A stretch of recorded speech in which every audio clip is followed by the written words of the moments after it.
Guys welcome to डेस football. और आज हम बात करेंगे सबसे पहले मोरक्को वर्सेस फ्रांस की, जो बहुत ही एक शानदार गेम था। फ्रांस की डोमिनेंस का एक परफेक्ट एग्जांपल, और उसके साथ साथ चेल्सी के कुछ ट्रांसफर्स की। ठीक है, तो चलो स्टार्ट करते हैं। सबसे पहले सेमीफाइनल में क्वालिफाई कर चुकी फ्रांस के लिए एक बहुत ही वन साइडेड गेम था। 8 शॉट्स ऑन टारगेट लिए फ्रांस ने, जिसमें 2 गोल्स कन्वर्ट हुए। मोरक्को ने केवल एक ही लिया, जो मतलब इतने बड़े मैच में बहुत ही कम था। स्माइल साइबारी की कमी बहुत दिखाई दी। ये बायर्न म्यूनिख में साइन कर चुके हैं, पर हैमस्ट्रिंग इंजरी की वजह से वो बाहर थे, और मोरक्को का अटैक बहुत बहुत वीक लगा था।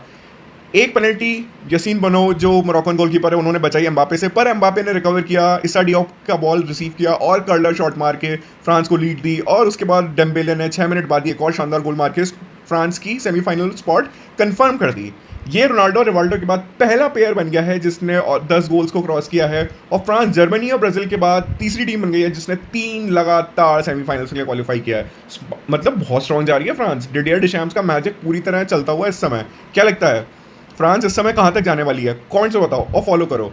साथ ही साथ एक छोटा सा दिल धड़काने वाला अपडेट फ्रांस के लिए। एम्बापे थोड़ी सी इंजरी लेके बाहर हुए थे, आइस पैक लगा के बैठे थे, तो क्या पता एम्बापे फ्रांस के लिए सेमीफाइनल खेल पाए या नहीं। बहुत बड़ा मैच है, मिस नहीं कर सकते फ्रांस इतने बड़े प्लेयर को।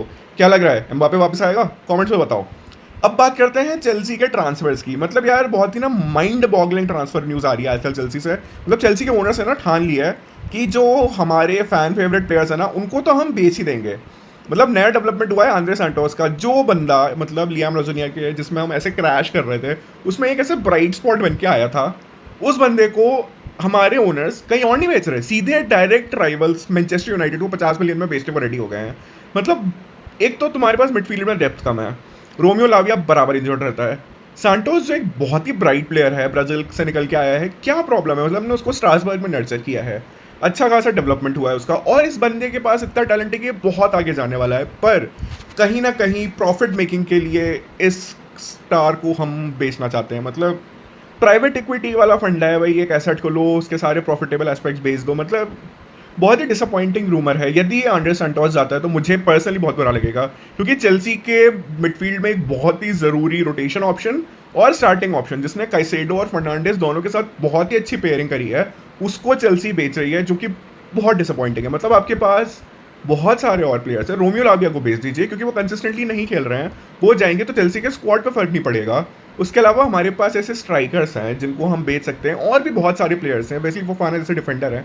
पर हम ट्रेवर चलोबा और आंद्रे सांटोस, जो बहुत यंग हैं, टैलेंटेड हैं, जो क्लब के शर्ट की मतलब केयर करते हैं और चेल्सी को आगे लेके जा सकते हैं और आने वाले 10 साल में बहुत ही की पार्ट बन सकते हैं चेल्सी का, उनको हम बेचना चाहते हैं। तो बहुत ही माइंड बॉगलिंग है यार। मतलब आप लियाम डेलाप जैसे प्लेयर को आप रखने को रेडी हो, पर आंद्रे सांटोस को बेच रहे हो। मतलब प्रॉफिट बनाओ, पर ऐसे प्लेयर्स को बेचो ना जो एक्चुअली में चेल्सी को इम्पीड कर रहे हैं, जो पीछे लेके जा रहे हैं चेल्सी को। जो प्लेयर्स आगे लेके जा रहे हैं उनको प्रॉफिट बना के आने वाले सालों में तो आप नुकसान ही झेलने वाले हो ना। अब एक इनमें सेंसिबल सेलिंग जो चल रही है, जिसकी न्यूज़ आई है, वो है गर्नाचो की। गर्नाचो बहुत ही मीडियोकर प्लेयर है। उसने यूनाइटेड में भी दिखाया था, उसने चेल्सी में भी कहीं ना कहीं दिखाया। वो फ्लेयर व्लेयर कर लेता है, थोड़े बहुत बाल रंग लेता है, अतरंगी हरकतें करता है, पर जो गोल प्लस असिस्ट, भाई देखो अटैकर के 2 ही स्टार्ट्स मायने रखते हैं, गोल कितने मार रहा है, असिस्ट कितने दे रहा है, वो गर्नाचो के पास कहीं ना कहीं मिसिंग है। तो अब आप ऐसे प्लेयर को भेज दो। अल कदसिया करके क्लब है सऊदी प्रो लीग का, वो रूमर्ड है। उसके अलावा इटालियन क्लब्स रूमर्ड है। मेरे लिए तो बड़ी खुशी की बात होगी गर्नाचो जैसा प्लेयर चला जाए और साथ साथ गिटेंस भी बिक जाए, तो बहुत ही बढ़िया हो जाएगा। उसके साथ साथ एक प्लेयर जो हमने लास्ट ईयर साइन किया था और वो फाइनली अपने लोन से वापस चेल्सी को ज्वाइन कर रहा है, उसका नाम है जोवानी क्वेंडा। स्पोर्टिंग का बहुत ही शानदार विंगर था। स्पोर्टिंग के लास्ट कैंपेन में जो टाइटल विनिंग कैंपेन था, उसमें बहुत ही बढ़िया परफॉर्म किया है। तो कहीं ना कहीं गर्नाचो का जाना और क्वेंडा का आना एक बहुत ही बढ़िया मूव साबित हो सकता है चेल्सी के लिए। एंड फाइनली जाबी अलोंसो ने कोचिंग स्टार्ट कर दी है। कल उन्होंने पहला ट्रेनिंग सेशन लिया, और कहीं ना कहीं बहुत ही इंटरेस्टिंग लग रहा है कि जाबी अलोंसो एक लेजेंड ऑफ अ मैनेजर है। मतलब ऑलरेडी इतने यंग करियर में एक इन्विंसिबल सीजन बुंडेसलीगा में निकाला उन्होंने, रियल मैड्रिड में भी अच्छा ही कर रहे थे, प्लस इतना सारा प्लेइंग एक्कोलेट जो उनके पास, इतनी ट्रॉफीज, इतनी मतलब जो प्लेयर्स आएंगे ना उनके लिए एक रिस्पेक्ट होगी कि ये बंदा ना खेल के आया है, जीत के आया है, he knows what he is talking about. तो बहुत ही एक्साइटिंग टाइम्स रहेड चेल्सी के लिए। उसके अलावा और कोई मेजर ट्रांसफर अपडेट है नहीं। कहीं ना कहीं पोल पाल्मर को देख के, जाओ पेड्रो को देख के वापस ट्रेनिंग में, और लेवी कॉलवेल को देख के बड़ा अच्छा फील हो रहा था, और मुझे कहीं ना कहीं थोड़ी थोड़ी होप आती जा रही है।